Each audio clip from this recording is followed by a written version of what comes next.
Pretty much all modern software runs on more than one machine. But that simple fact introduces a couple of the absolute hardest problems in all of computer science: consistency and consensus. So how do you get a whole fleet of computers to act like a single predictable one, especially when you know things are going to break? That's exactly what we're going to break down right now. And this question from Jay Krebs just perfectly frames the entire conversation we're about to have. It really is the ultimate trade-off, isn't it? Do you prioritize keeping your service up and running for users, even if the data they see might be a little out of date? Or is being perfectly 100% correct so important that you're willing to shut things down to guarantee it? So, here's our game plan. First, we're going to look at what I call the illusion of simplicity. How to make a whole bunch of machines feel like just one. Then we'll get into why the order of events is so incredibly important. After that, we tackle the massive challenge of getting all those machines to agree on things. And finally, we'll tally up the real cost of being certain. Our first stop is linearizability. You can think of this as the gold standard, the absolute strongest form of consistency. The whole goal here is to make your distributed system behave as if there's only one machine and one copy of the data. Every single operation has to feel atomic, which is just a fancy way of saying it happens all at once, instantaneously. It's like flipping a light switch. It's either on or off with no flickering in between. Okay, but what does that actually mean for a user? Let's make this real. Look at Alice and Bob here. They're watching a football game. The final whistle blows. Alice whips out her phone, refreshes, and sees Germany won. She shouts it out. Bob hears her and immediately refreshes his own phone. But his request hits a server that's a little behind, and it tells him the game is still going on. Now that's just confusing, and it's a perfect example of a linearizability violation. The key is that Bob knows he checked after Alice saw the final score, so intuitively, he expects to see a result that's at least as new as hers. At its heart, linearizability is really just a guarantee about recency. All right, let's get a bit more technical. On this diagram, we have three different clients all talking to a variable x, which starts at 0. Now, client C starts to write a new value, 1. At the very same time, client A and client B are trying to read the value. Since their reads are happening during the write, the system is allowed to be flexible. They might see the old value, 0, or they might see the new value, 1. Either one is totally fine. But, and this is a huge but, that flexibility has its limits. Look at what happens now. Client A performs its read and gets back the new value, 1. A moment later, client B starts its read. Now, because B's read began after A's read finished, the system has no choice. It must return the new value, 1.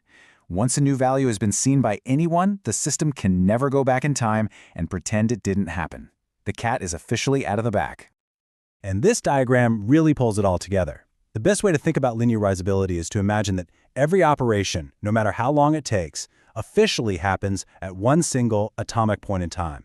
That gray line connects all those points, creating a single, valid history that can only ever move forward. Now, look at that final read from client B, the one with the big red X. It sees the value 2. But if you trace the timeline back, client A had already seen the value 4. That is a flat-out violation. Since B's read started after A's was complete, it's absolutely forbidden from seeing an older value. Now let's put on our senior engineer hat for a second. One of the most common points of confusion out there is the difference between linearizability and serializability. They sound almost the same, but they solve totally different problems. Linearizability, as we've seen, is all about recency for a single operation. It guarantees you're reading the latest value. Serializability, on the other hand, is about isolating transactions, groups of reads and writes. It just guarantees that your transactions won't trip over each other, making it seem like they ran one after another. They're totally separate ideas. So you might be thinking, this is great. Why don't we just make everything linearizable? Well, there's a catch. It comes with a pretty steep price. Just look at this classic scenario. You've got two data centers, but the network link between them just got cut. It's a network partition. Now, clients can still talk to their local data center just fine, but the two data centers can't talk to each other at all. And this is where things get really, really tough. And that leads us right to the famous CAP theorem. When you're facing a network partition like the one we just saw, the theorem says you are forced to make a choice. You can have consistency, which in this context means linearizability, but to get it, the data center that can't talk to the leader has to stop accepting requests. It has to become unavailable. Or you can choose availability, where both data centers stay online and keep serving users, but you have to give up your linearizability guarantee. So really, the theorem says during a partition, you have to choose one: consistency or availability. Okay, so sacrificing that perfect linearizable world doesn't mean we just throw up our hands and let chaos take over. Not at all. There are weaker consistency models that are still incredibly powerful. And that brings us to our next big idea, the absolute importance of order, and more specifically, making sure we preserve cause and effect. The idea of causality is just, well, it's common sense, right? A cause has to happen before its effect. You can't see the answer to a question before the question was ever asked. It sounds really simple, but in a distributed system with signals bouncing all over the world and dealing with unpredictable network delays, actually enforcing this simple rule is surprisingly tricky. So how do we actually track this stuff? One of the classic solutions is something called a Lamport timestamp. Let's walk through this diagram together. Every single participant, whether it's a client or a server node, keeps a simple counter. The timestamp itself is just a pair of numbers, the counter value and the node's unique ID. And the rule is super simple. Whenever you send or receive any message, you look at the counter in the message and your own counter. You take whichever one is bigger, add 1 to it, and that becomes your new counter value. For instance, node 1, which has a counter of 1, gets a message from client A containing the counter 5. Node 1 sees that 5 is greater than 1, so it sets its own counter to 5 plus 1, which is 6. That's it. This simple trick guarantees that the timestamps will always respect the order of cause and effect. Okay, senior engineer hat back on. We have this beautiful causally ordered timeline. Is that enough? Are we done? Well, what happens if two different users at the exact same time both try to claim the username Smith? Both of those requests will get a Lamport timestamp, sure, and eventually the system could figure out which one technically came first. But the node that receives a request has to decide right now whether to approve it, and it can't, because for all it knows, there could be another request with an even smaller timestamp still bouncing around the network that just hasn't arrived yet. And this is the absolute key. Just having an order of events isn't enough. You also have to know when that order is finalized. When is it set in stone?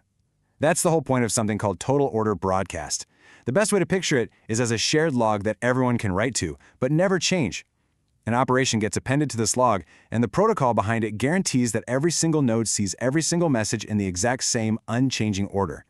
Once a node sees that log, it knows the definitive sequence of events and can finally, safely decide who got the username first.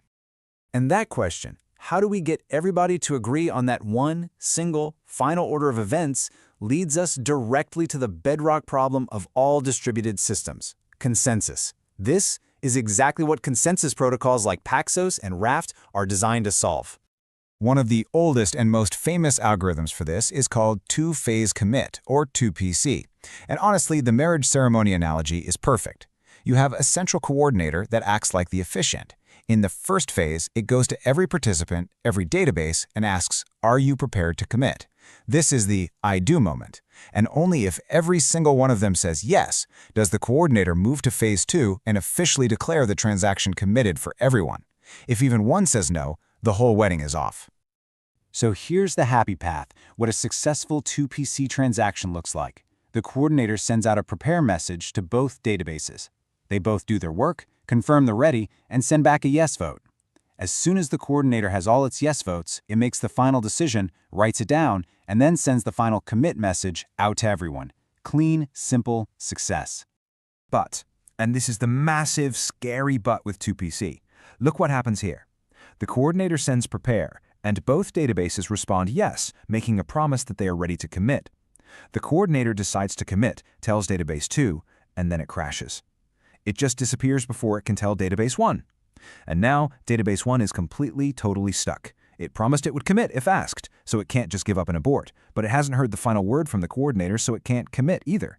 It is completely blocked in what's called an in-doubt state. And this right here, this is why experienced engineers get really nervous whenever 2PC comes up in a design discussion. An in-doubt transaction is an operational nightmare. That stuck database is holding locks on all the data it touched, and it can't let them go. That in turn blocks any other part of the application that needs to touch that same data, which can cause a cascade of failures that ripple through your entire system. And the worst part? If that coordinator never comes back, the only way to fix it is for a human, an admin, to manually log in and decide whether to force a commit or an abort. That is a recipe for a very, very bad day at work. Okay, let's take a step back and bring this all home. We've gone on a journey from the absolute strongest guarantees all the way down to the messy, practical realities of building these systems. So let's just summarize the trade-offs we've been talking about. This table really lays out the whole spectrum. On one end, you have eventual consistency. It's super available, super resilient, but the guarantees are pretty weak. The data will get there eventually. In the middle, you've got causal consistency, which preserves that logical cause and effect flow we talked about. It's often a really nice balance. And then on the far end, you have linearizability. It gives you the strongest possible guarantee, that feeling of a single machine, but it comes at the cost of performance and, as we saw with the CAP theorem, availability. As an engineer, picking the right point on the spectrum for your specific feature is one of the most important decisions you'll make. And so we end up right back where we started. But now, after seeing the mechanics, the costs, and the dangers, this question isn't just an abstract thought experiment anymore. For the actual system you are building right now, for the feature you're designing this week, you have to answer this. Is it better to stay online and available, even if it means a user might see slightly stale data for a second? Or is perfect correctness so critical that you're willing to risk downtime to guarantee it? The answer to that question really defines everything.